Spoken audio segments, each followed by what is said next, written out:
Morning! Good morning. Nasamlay kayo, parang nag-isubwel ito ah. Sumweldo na ba? Sumweldo ba lahat? Ako na lang hindi?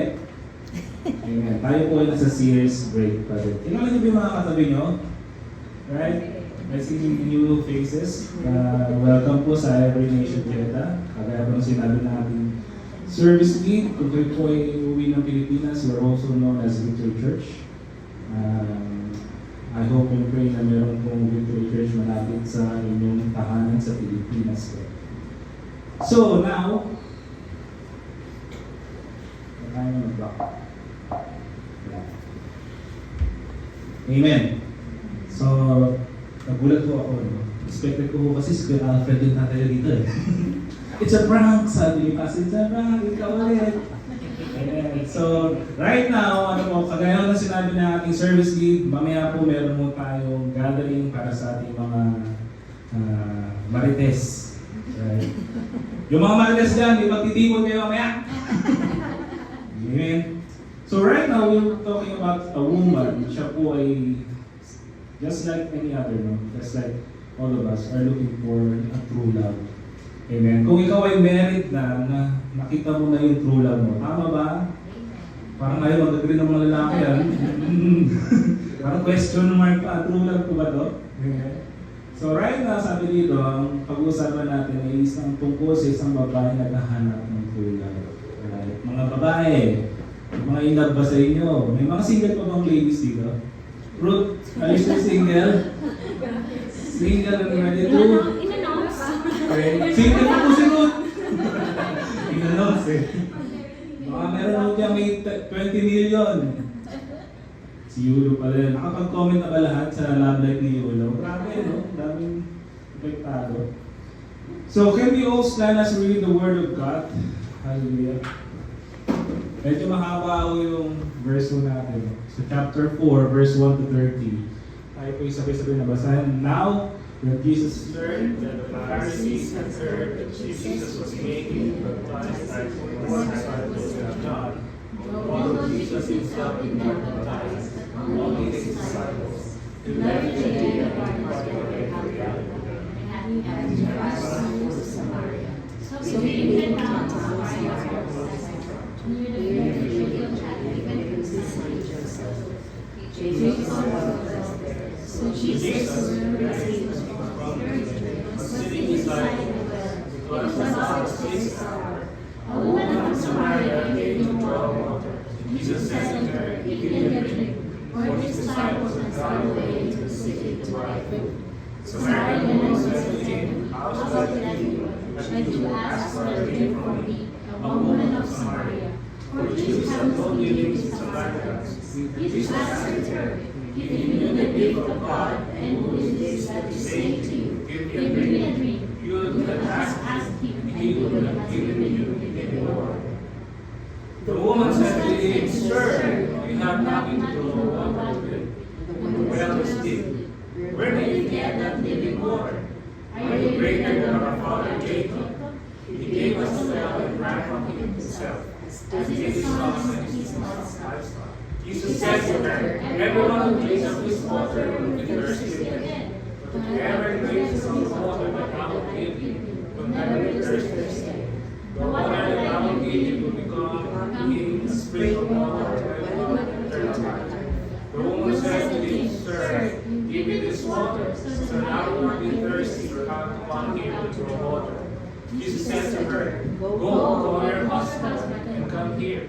The woman answered him, "I have no husband." Jesus said to her, "You are right in saying, 'I have no husband,' for you have had 5 husbands, and the one you have now is not your husband. What you have said is true." The woman said to him, "Sir, I perceive that you are a prophet. Our fathers worship on this mountain, but you say that in Jerusalem is the place where people ought to worship." Jesus said to her, "Woman, believe me, the hour is coming when neither in this mountain or in Jerusalem will you worship God. You worship what you don't know, you worship what we know, for salvation is for the Jews. But the hour is coming and is now here, when the true worshippers will worship the Father in spirit and truth. For the Father is seeking such people to worship Him. God is spirit, and those who worship Him must worship Him in spirit and truth. The woman said to Him, I know that Messiah is coming, who is called Christ. When He comes, He will tell us all things. Jesus said to her, I speak to you and He. Just then the disciples came back. They marveled and we saw the woman. But no one said, what do you see? Or what are you talking about? So the woman left her water jar, went away into town, and said to the people, come see the man who told me all about everything. Can this be the Christ? They went out of the town and were not coming to him. Let us all pray. Hallelujah, Lord God, we give you praise and glory, Panginoon. Salamat sa namin ko. Thank you for your word, Panginoon. We pray that your Holy Spirit will minister to us. Kayo po siya namusap sa amin, Panginoon. Sa namin ko, this is our prayer in Jesus' name. Amen. You may be seated if you can, please. Amen. Hindi pa ba kayo? Hallelujah. Kung inaantok na, asa na kayo mga inaantok? Kunin kayo ni Lord. Amen. To give you a bigger picture kung ano pong nangyayari sa panahon na yun, si Jesus daw ay nasa Judea. At dahil napapansin po siya ng mga Pharisees na marami siyang binabaptize and what they're doing actually is against their law kasi they believe that only God is the one true God. And Jesus is claiming that the Lord is His Father. So maraming plot against Jesus Christ. So ang ginawa ni Jesus Christ, pumunta ho siya ng Galilee. Right? So mababasa niyo sa verse 4, sabi niya, and He had to pass through Samaria. Ang galing ng ginawa ni Jesus dito. Why? Because naturally, ang ginagawa ho ng mga Jews, dumadaan ho sila ng Perea. Iniiwasan ho nila yung Samaria. In between Samaria and Perea is the Jordan River. Right? So most likely si Jesus nandito lang sa banda pagitan ng Jordan River. Wala ho sila dito sa Dead Sea kasi mahirap po mag-baptize sa Dead Sea. Ano po? Kahit anong gawin mo, hindi lulubog yung tao eh. Kasi Dead Sea, di ba? So doon sila nagpapaltay sa may Jordan River, malapit sa Jordan River. So pwede naman silang dumaan ng Perea. Bakit? Kasi yung Perea po is a flat land. Kumbaga hindi sila mahirapan mag-travel. Diba? Madali sila makakapunta sa Galilee, although matagal kasi kumbaga reroute sila. Pero kapag dumaan sila na Samaria, it's mountainous. Kumbaga akyat baba yung gagawin nila, di ba? Ang saya kapag paahonan. Sino man nagbabike dito, di ba? Ang saya kapag paahon ka ng bundok. O kaya nagja-jogging ka. Nakarating na ba kayo sa La Presa? Sino ba ng mga nakarating na La Presa dito? Wala. O grabe La Presa, La Puersa yung kami. Kasi taas eh. Yung sasakyan namin hindi kaya kung so ginawa namin lakad, pataas. So ganoon din kay Jesus Christ no? Noong time na yun, sabi niya na he had to pass through Samaria because of one thing. Pero po kung apat na bagay na i-share ko sa inyo sa mga pagkakataon nito, hallelujah. The true love saves. The first point is true love saves. Naniniwala ba kayo? Ang totoong pagmamahali naghahanap talaga. Hinahanap ka. Tama ba? Kung mapapansin nyo, kung naalala nyo, bakit tinawag na Jacob's well yun? It's because si Jacob, sa isang part ng well, hindi ko yung well na pinagbigyan nila kasi binili na ito ni Jacob. Pinag-labor na ito ni Jacob. Sa another part ng well, si Jacob, nakilala niya yung true love niya sa well din. So kung kayo ay single pa, naghahanap kayo ng true love niyo, punta kayo sa well. So si Jacob namit si Rachel. Alam niyo po ba kung ilang taon siya nagsilbi to win her heart? 7 years. 7. Grabe, no? Tapos nung magpapakasal sila, it's a prank. Dumating si Leia. Tama ba? Another 7 years. Meron ba mga lalaki dito na pagtsatsaga ka ng 14 years, maligawan mo lang, mapasagot mo lang yung babae? Diba? Tapos yung nililigawan mo, lakas pa kumorder ng extra rice. Diba? Ito true love 6. Bakit? Kasi itong babae mo ito ay naghahanap po ng totoong pagmamahal. Sabi ko rito, a woman from Samaria came to draw water. Jesus said, give me a drink. Anong significance nun? Ang Jews at Samaritan, alam niyo po yung mga Samaritan, they're actually Jews, pero nakapangasawa sila ng mga foreigners. So, ibig sabihin, yung culture ho ng mga foreigners na adapt po nila, the way they worship, hindi ho doon the same na pure na Jew. Kumbaga kay Harry Potter, they call them mudblood. Napanood niyo ba yung Harry Potter? But they call them mudblood kasi hindi nga sila purong Jew. So ayaw nila kumbaga, naranasan nyo na, may kinaiisang kayo, tapos pag sakay mo ng elevator, nandun siya. Oh my God! Diba? Ganun yung istorya ng mga Samaritan sa Jew. Ayaw nila nakikita. They don't want to, kumbaga wala silang pakialam sa isa't isa. They hate each other, actually. Kung tutusin, magkababayan naman sila eh. No? Di sila nag-uusap. Kumbaga pag nagkakasalubong sila sa kalsada, yung isa nakalingon sa kaliwa, yung isa sa kanan, ganyan. Ayaw nila magpansinan. Sabi niya, tapos, pagdating ng babae dun sa well, nandun si Jesus Christ. Ano ba si Jesus? He's a Jew. Sabi ni Jesus, amen, ang daming protocol na nilabago ni Jesus dito. Sa Saudi, bawal ka makipag-usap sa babae. Tama ba, mga lalaki? Meron ba naglakas loob sa inyo kumausap sa Saudi na babae? Diba? Minsan nga makikipag-usap siya, layo mo eh. Sa office nga namin, yung babae ko kapusin hanggang ngayon, hindi ko pa nakakausap eh. 1 taon na ako sa office ah. Sabi niya, Jesus love sought this woman out. Number 1, he went to Sychar just to meet her. Si Samaritan woman lang ho, yung natatanging na-meet ni Jesus sa lugar na yan. He intentionally waited by this well knowing she would come. Kung mapapansin niyo po yung verse, sabi doon, it's the 6th hour. Alam niyo po kung ibig sabihin, hindi yun alas 6 ng umaga, hindi yun alas 6 ng gabi. 6 hour means 12 noon. Mainit, malamig. Mainit. Meron ba dito nag-iigib sa kataasan ng araw? Hindi, di ba? Kapag ikaw ay mag-iigib, gusto mo siyempre yung convenient kahit magbubudbit ka ng bucket of water, right? The thing is, binubuhat pa ng babae sa ulo niya pa ilalagay. Natry nyo na ba magbuhat ng 50 gallon, lapatong mo sa ulo mo? Tapos maglalakad ka. Imagine mo na yung babae ito balik-balik kasi hindi naman pwedeng mabigat, sobrang bigat ng binibit-bit niya. Tapos 12 noon pa, napakainit, katiling ka ng araw. Alam niyo kung bakit ganung oras? Kasi ang daming marites. Pinag-chichismisan tong babaeng to. Mamaya yung mga meeting ng marites. Pero so good marites naman. Good sa marites naman sila mamaya na mag-meeting. Right? He intentionally violated social protocol in talking. Number 1, talking to a woman. Hindi mo talaga sila nag-uusap. Number 2, kasi Jew and Samaritan. Meron malaking gap. Sabi niya, he intentionally sought out a Samaritan woman. Right? Sino mag-aakala na pagdating ng tanghaling tapat, may lalaki doon nakaupo, nag-aantay sa kanya. Iniiwasan niya nga yung tao eh. Kasi nga pag kung dumadaan siya, pinag-chichismisan siya ng mga religious people kunyari. Alam niyo bakit maraming ayaw pumunta sa loob ng church? Ayaw mag-church? Kasi ang daming judgmental na people na ma-attend sa church. Tama ba? Nakapag tinabihan ka ng hindi medyo maayos yung damit, ano ba naman ito? Nag-church pa tapos ganito itsura. Ang tinitingnan yung buhok ng katabi. Nagpaparlor to ngayon na. Ayos tumanggap ng bonus, di ba? Yung galing na Pilipinas, uy, nagpariban. Tapos kakalabit yung asawa, pariban mo naman ako. Right? Pero nagulat yung Samaritan woman, nandun si Jesus Christ waiting for her. He intentionally sought out a Samaritan woman. Sabi dito, he intentionally had a conversation with a woman who is immoral in her lifestyle.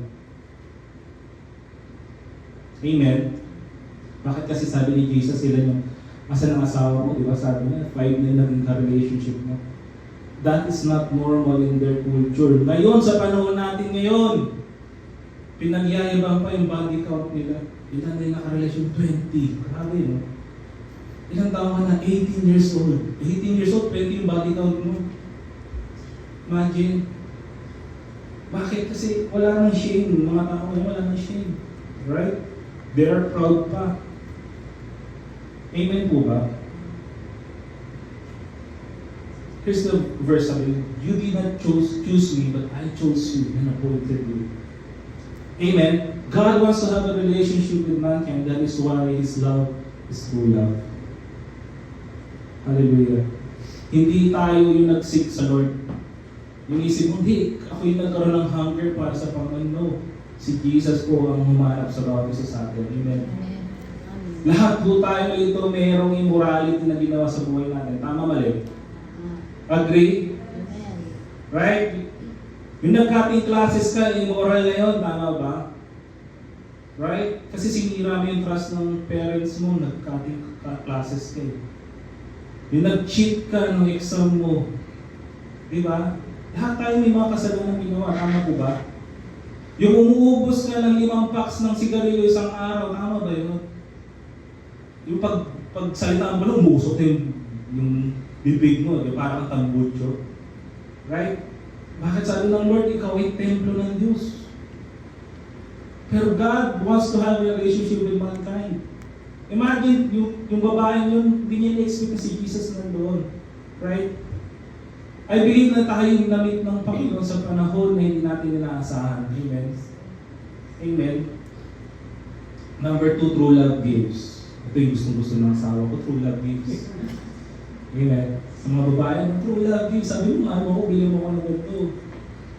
Amen? Sabi niya, true love gives.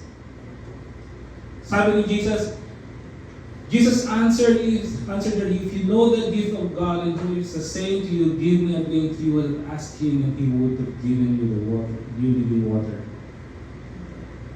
Actually, Jesus had no dealings with Jews, had no dealings with the Samaritan people. What is interesting in this verse is the use of the word gift. Ginamit ni Jesus yung word na gift. Bakit? Kasi ang salvation po ay regalo po sa atin. Maraming hong tao nag-iisip na kailangan kong gawin itong bagay na ito para maligtas ako. Kailangan kong mag-pray ng 5 beses para maligtas ako. Kailangan kong mag-abuloy para maligtas ako. Kailangan kong gumawa ng mabuti para maligtas ako. Sabi ni Jesus, it is a gift of God. Yung salvation natin, gift yan ng Panginoon. Amen? Right? Wala tayong ginawa dun. Si Jesus ang may gawa nun. Jesus died on the cross for our sin. That is a gift of God. Sabi dito, the Spirit and the bride said, come, and let the one who hears say, come, and let the one who is thirsty come. Let the one who desires take the water of life without price. It is a gift really offered to everyone. Free gift po ito. Hindi ito sa pilitan, binibigay po sa atin ng Panginoon. Amen. Nakakalungkot po no, na kahit libre, ang daming tao tumatanggi sa gift ng Lord. Why? Because yung focus po nila wala sa Panginoon, wala sa ibang bagay. Amen. There are so many people who think that in order to make heaven, they must work for their salvation. Kailangan kong gawin ito para maligtas. Tinanong minsan ni Oprah Winfrey, yung isang preacher, sabi niya, baka naman hindi lang si Jesus yung way. Baka meron pang other way. Amen. Ang tao kasi pipilitin gumawa ng paraan mapunta lang sa langit. Si Jesus na naman gumawa ng way. Amen po ba? Baka meron pang ibang way. Meron naman nagsishare, kailangan mo umanit dito sa aming iglesia unless di ka mag-member sa amin, hindi ka maliligtas. Meron mo ba sa inyo nagpa-sign up dito, pagpasok nyo? Pagpasok mo, sign mo to para maligtas ka. Bigay ka ng 5,000. Meron mo ganon? Wala naman dito, di ba? Ang inalok sa inyo, coffee. Tama? Pagpasok naman nila dito sa church, ang inalok sa inyo, kape. Gusto nyo mag-coffee, gusto nyo mag-tubig. Right? Wala ako nag-share dyan, bigyan ako ng listahan. Sabi dito sa verse 4, by grace you have been saved through faith, and this is not your own doing. It is the gift of God, not a result of works, so that no one may boast. Amen? Tama ba? Imagine mo kung ang category ng Lord, ang requirement ng Lord, palakihan tayo ng nagawa ng mabuti. Talo po tayo kay Brian kasi ang daming pera niya. Diba, Brian? Amen. Pag nag-charity work si Brian, talo na tayo lahat. Siya na yung mauna sa langit. Amen.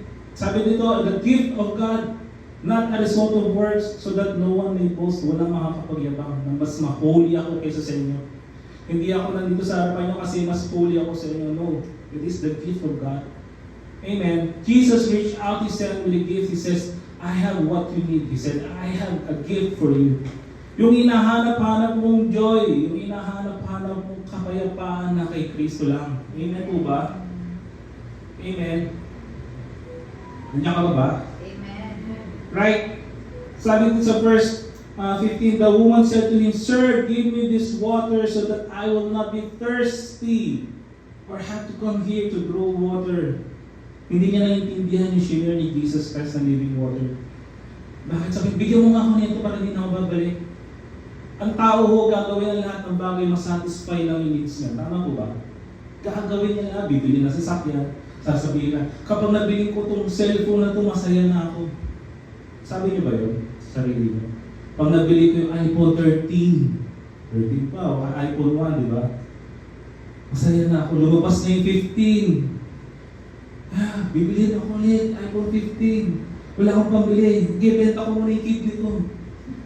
Lumabas yung 16. Wala na yung kidney ko. Yung kanan na baga ako naman. May naubos na yung body parts mo. Hindi ka nasasatisfy. Amen po ba? Ang tao hindi masasatisfy. Pag tinanong mo kung ilang pera, pag gaano kalaking pera magsasatisfy sa'yo, hindi mo masasagot. Amen? Kahit bumili ka ng napakaraming sasakyan, napakaraming kotse, bahay, it will not satisfy your need. Why? Because the only person that can satisfy is Jesus Christ. Amen po ba? Many people search for satisfaction in things like new house, cars, or even a relationship. Diba? Relationship after relationship after relationship. Sa isang taon, nakakalimang relationship ka. Why? Because you're looking for satisfaction. You're looking for that someone will fill the void in your heart. Tama po ba? Amen po ba? Number 3, true love speaks the truth. Ito yung medyo masakit, no? Sa mga mag-asawa, especially pag tinanong ka ng wife mo, ganda ba ako? Huwag ka muna sasagot, mag-pray ka muna. Lord, tanggapin mo ako sa langit. Diba?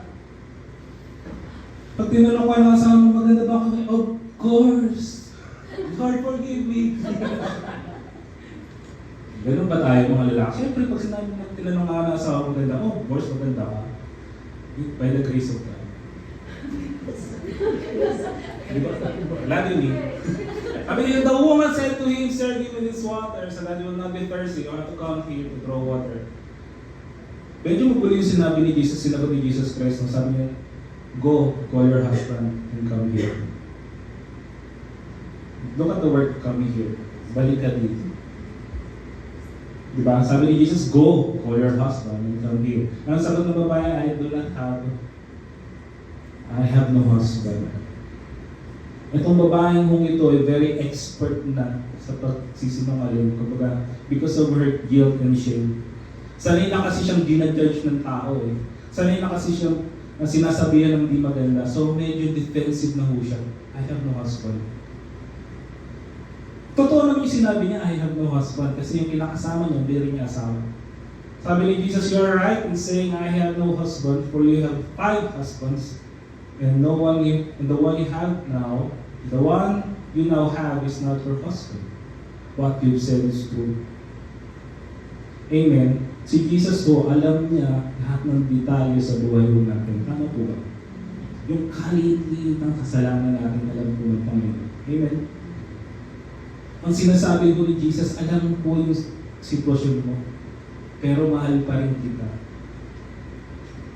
Tama po ba? Amen po ba? Naniniwala ka ba ng lahat ng Panginoon kahit hindi ka nagsabi ng totoo? Right? Kahit puno-puno tayo ng pride before, minahal ka pa rin ng Panginoon. Kahit ang dami mong mistakes, you have made many mistakes, nag-lie ka after lie, pero minahal ka pa rin ng Lord. Amen? Ito yung sitwasyon ng babae. True love speaks the truth. Sinabi ni Jesus yung totoo. Pero without judgment, nakita niyo kung paano siya kinonfront ng Lord, ni Jesus Christ. Hindi siya pinagalitan. Mamali yung sinasabi mo, ganyan. Hindi ka nun eh. Meron pa rin love doon sa pagkukorek ng Lord. Amen? So sa atin, pag may lumalapit po, kung alam mo na may hindi ginagawa maganda, hindi na kailangan i-down yung tao yan. Amen po ba? Minsan may lalapit sa atin, alam mo na nga may sitwasyon siya, i-down mo pa. Aapakan mo pa. Di ba may mga taong gano'n? Nakikita mo ng bagsak yung tao, aapakan ka. Right? Si Jesus hindi ko gano'n nung lumapit ng babae ito. Sabi niya, what they're saying is true. You have no husband, pero mahal pa rin kita. Amen po ba? Hello, tama ba? Sabi dito, true love sees beyond our flaws and mistakes, offering unwavering support even in our darkest moments. It's the love that knows us fully with all our pain, failures, and still embraces us. Si Jesus lang po pwede gumawa nun. Amen. Bakit? Kasi sa panahon na ikaw ay bagsak, yung mga tao na sa paligid mo, na akala mo nagmamahal sa'yo, iiwan ka niyan. Tama ba? May mga tao na akala mo pag masaya, pag bagsak mo kasama pa rin, hindi. Some of them will leave you. Tama po ba? Kapag marami kang pera, ang dami mong kaibigan. Amen. Ang dami kumakaway-kaway sa'yo. Right? Kamusta? May mag-message sa'yo, di mo naman kilala. Kamusta? Pero kapag sa panahon na walang-wala ka na, ilan na lang yung matitira. Si Jesus hindi tayo iiwan kahit anong mangyari. Amen po ba? To be completely known by God and still love us, love is an incredible experience reflecting His love's deep depth and richness. Grabe yung pagmamahal ng Panginoon, no? Amen? Grabe yung love ni Lord, no? Na kahit marami kang flaws, marami kang pagkukulang, marami kang pagkakamali, mahal ka pa rin ng Lord. Amen? Kahit ilang beses mo na tinanggihan yung nag-i-invite sa'yo dito sa church, yung sasabihin mo doon sa nag-invite na may ginagawa ka, pero ang totoo, nakahiga ka lang sa kama mo. Right? Mahal ka pa rin ng Panginoon. Amen? Lastly, sabi ko, true love is ever expanding. Alam niyo po may ever expanding? Hindi po ako yan, ha? Ever expanding. Hindi po yan exclusive sa atin lang. Amen? This is the most powerful characteristic of Jesus' love. It is not just for few. It is meant to be ever expanding. Kaya ang love ng Lord, di ba kapag meron ka naranasan, meron ka napanood na movie, sino nakakaroon ng Deadpool, Wolverine? Di ba? Saya, di ba? Tapos hindi mo mapigilan i-share, manood ka nito bro, ganda ng movie. Right? Nanood kami kagawin, Maharaj eh. Grabe yung devotion ng mga tao sa false God nila. Amen. Pero huwag nyo na panoorin kasi baka mali ko lang. True love is never expanding. When the disciples returned, they found Jesus talking to this woman. They were amazed that He was speaking to her. Jesus used this moment to teach them that the harvest was now ready. We have to take His love, the love from others. Sabi niya. So ito yung scenario. So the woman, sabi dito sa 27, just when the disciples came back, they marveled that He was talking with the woman. Bakit? Kasi nga wala ko sila pakialam sa isa't isa. At ang kausap pa ni Jesus Christ ay isang Samaritan woman. But no one said, what do you seek or why are you talking with her? Jesus was teaching His disciples na yung gospel ay hindi lamang para sa mga Jews. Amen? Kasi meron na ho silang stigma o meron silang prejudice na kapag itong mga tao to ay hindi sila dapat kinakausap. Tinuturo ni Jesus sa mga disciples niya na pag alis niya, ito yung gagawin niyo. Hindi kayo mamimili ng tao na babahagian ng salita ng Diyos. Hindi kayo mamimili na kung itong tao to hindi edukado, hindi mo kakausapin. Amen? May mga tao na mamimili ng kausap, tama ba? Tinitingnan kung itong mga tao to graduate ng school, ng scholar, mataas yung pinag-aralan, pag nalaman na elementary graduate, ayaw na kausapin. Pag nalaman na tipo yung trabaho, ayaw na kausapin. Ito yung tinuturo ni Jesus Christ, breaking the boundaries. No? Especially sa sitwasyon na to, this girl is an immoral person, pero kinausap siya ng Lord. Kinausap siya ni Jesus Christ. Hindi namili si Jesus na ito bang taong to ay righteous. Amen? Yung mga umatin dito sa church, hindi po tayo righteous. Ang righteousness po natin si Jesus Christ, kaya po tayo nandito.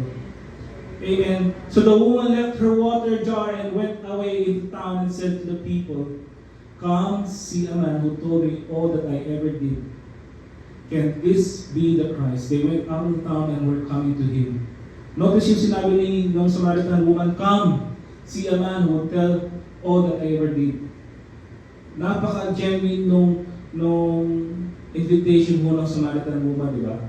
Hindi yung tipo na kapag dating mo dito sa church, sasabihin sa'yo, o doon ka sa harap, tanggapin mo si Jesus Christ. Bilhin mo bagong attend ka sa church. bigla kang makapunta sa airport, tanggapin mo si Jesus Christ. Parang shotgun wedding yung nangyayari. Hindi mo alam yung nangyayari, tapos bigla, tanggapin mo si Jesus. Si Samaritan woman sabi niya, come, see a man who told me all that I ever did. Kung tayo papipilian, hindi po siya yung magte-testimony. Bakit? Kasi pangit ng testimony niya eh. Pero ginamit po siya ng Lord para yung buong bayan po nila makakilala sa Diyos. Amen? Kung iniisip mo yung sa sarili mo na hindi ako gagamitin ng Lord kasi ganito yung life ko. Baka hindi ako gamitin ng Lord kasi hindi ako matatas magsalita. Hindi ako fluent mag-English. Baka hindi ako yung gamitin ng Lord kasi pangit yung nakaraan ko. Ito yung pinapakita ng Panginoon. Ginamit ng babae ito kahit ganito yung sitwasyon mo. Amen? Sabihin mo nga sa tabi mo, gagamitin ka ng Panginoon. Amen? Sabi dito sa chapter 13, verse 39-42, many Samaritans from that town believed in Him because of the woman's testimony. Lahat po tayo dito, mayroon tayong testimony. Amen? Lahat po tayo dito nakaranas ng pagmamahal at pagbabago sa Panginoon. Amen po ba? May mga born again po dito sa lugar na to. Na born again ba talaga tayo? Wala na sa magot na. Born again ba kayo? Amen. Binago ba kayo ng Panginoon? So ibig sabihin lahat tayo may testimony. Amen po ba? Right? Hindi tinatanong kung graduate ka ng Bible school. Hindi tinatanong kung magaling kang tumugtog. Meron tayong testimony na pwede mong i-share doon sa mga kaibigan mo, sa mga kaklase mo noon. Amen? Sa kapitbahay mo. Right? Amen? Parang buto na kayo. Buto na ba kayo? Sabi dito, one woman with inadequate knowledge and just a mustard seed of faith brings her whole town to Jesus. Isang babae lang ko yun. Hindi ho siya nakaranas ng discipling one-to-one. Hindi ho siya nakaranas ng purple book. Ang naranasan ho ng babae ito is to encounter Jesus Christ. An encounter with Jesus Christ. Amen? Kasi ho hindi mga tao na pinagmamalaki yung graduate ako ng Bible school. Fine, wala po problema doon. Okay yun. Pero kapag hindi nabago yung heart mo, ang nabago lang yung mind mo, may problema tayo doon. Amen? Amen po ba? Kasi knowledge lang yun eh. Pero kailangan mabago yung heart natin. Ganun po yung nangyari sa babae nito. She was judged. Right? Ang dami yung pinagdaanan. 5 na relationship. Failed lahat. Amen? Kinakailangan niya pa magigit ng tanghaling tapat para makaiwas na sa chismis. Amen? Nasabi niyo ka, na-judge na ba tayo? Ano sa inyo ba ma-judge ng ibang tao? Yung sabihan ka na wala kang mararating kasi ganito lang yung tinapos mo. Nasabihan na ba tayo na gano'n? Or walang mangyayari sa buhay mo kasi kung sino-sinong lalaki dumating sa life mo. Right? O sinabihan ka na nag-born again ka kaya maghihirap yun yung buhay mo. Nagpalit ka ng religion kaya maghihirap ka ngayon. Sabihan ka na ba na gano'n? Right? Itong babae ito, lahat ng panghahamak naranasan ho niya. Kasi grabe ho yung culture ho nila. Tama po ba? Lalo na sa mga Pilipino. Nukan tayo ng mga chismosa, di ba? Yung mga lang pakialam sa love life ni ganito, nagpo-post sa social media, dapat hindi yung girlfriend mo. Walang pakialam mo. You want to be part of something hindi mo tayo dapat part. Yun yung naranasan ng babae ito. She was judged. Walang gustong makipagkaibigan mo sa kanila. Walang gustong makipag-associate sa kanila. Ay, hindi kasi si Mora. Pero si Jesus Christ nagbigay ng oras sa kanila. Amen? Amen po ba? Si Lord laging ready makipag-usap po sa atin. Amen? Amen po ba? Dalawang bagay lang po yung iiwan po sa inyo lahat. Una po ay we are sinners. Aminado ba tayo doon? Meron po ba rito na kahit kailan di ka pa nagkasala, kaso yung kami, papadala na kita sa langit ngayon pa lang. We are all sinners. Amen po ba? Wala akong makakapagmalaki sa Panginoon ng Lord, di ako nagkasala. Lahat tayo nagkasala. Amen. Paglabas mo pala ng bahay, di ba? Pwede magkasala ka. And secondly, is Jesus is the Savior. Lahat tayo kailangan natin si Jesus. Amen. Yung mga nasa labas, kailangan mo din nila si Jesus Christ. Tama po ba? Amen. Hallelujah. Pwede po ba tayong tumayo? Tayo din ang lahat. Hallelujah. Lord, salamat Panginoon. Purihin ka o Diyos sa pinak namin. We glorify you, Lord. We glorify you. Bago ko tayo mag-end, pwede po ba natin ipag-praise si Brother Noel? Siya po yung bagong attendee po natin with his family. Ano po. Last Friday, nagkaroon po ng singko dito. We saw him na naglalamig na. So, ni-rush po na nung Friday night, Friday service. Ni-rush po namin si Brother Noel sa hospital. Pero kahinaan. Dear Ate Charo. Last Friday po, dinala ho namin si Brother Noel sa ER kasi mataas na po yung sugar niya. Amen. So, nung kahapon, sinabi ko sa amin ni Ate Yen, yung wife ko, na nasa ICU si Kuya Noel. I think he suffered a stroke. Na-stroke po si Kuya Noel. So, let us pray, no, na hindi lang natin wala yung posibility, Lord. Tama po ba? Amen. So, Lord, we're lifting up to you, Brother Noel, Panginoon. So, as kung ito his family, Lord God, we ask for your healing power, Panginoon, sa oras dito, Lord God. Nawa, Panginoon, kayo po siya mag-ingat sa kanyang kalusugan. Hindi na kanyang pamilya, Panginoon. Lord, we believe that nothing is impossible with you. We're lifting up to you, Lord God, their family, Lord Jesus, his health, Panginoon, Lord. Kayo po siyang patuloy na kumilos sa kanilang buhay. Patunayan po sa kanila, Panginoon, na ikaw ay dakilang Diyos, Panginoon, Lord God, that you are able to do exceedingly abundantly above all we ask or think, Lord God. And right now, Lord, we believe and we claim, Lord God, for healing in the name of Jesus. Panginoon, we rebuke, Panginoon, every sickness, Lord God, in the name of Jesus. Ito ang nangyayari kay Kuya Lord, we rebuke it in Jesus' name, Lord Jesus. And as we close, Panginoon, we bless, Panginoon. Thank you for once again reminding us, Lord God, that though we are sinners, Panginoon, at kabila ng aming pagkukulang, kabila ng aming mga pagkakamali, Panginoon, Lord, you still love us, Panginoon. Minahal mo kami. Tinanggap mo kami, Panginoon. You embraced us, Lord God, all our flaws, all our weaknesses, Lord Jesus. Minahal mo kami, Panginoon, buong puso mo, Diyos. And we are so thankful, Lord God. Salamat, Panginoon. This is our prayer in Jesus' name. Amen. We are dismissed po. Salamat po sa pag-attend. See you next week. Meron po tayong food outside. Thank you po. God bless.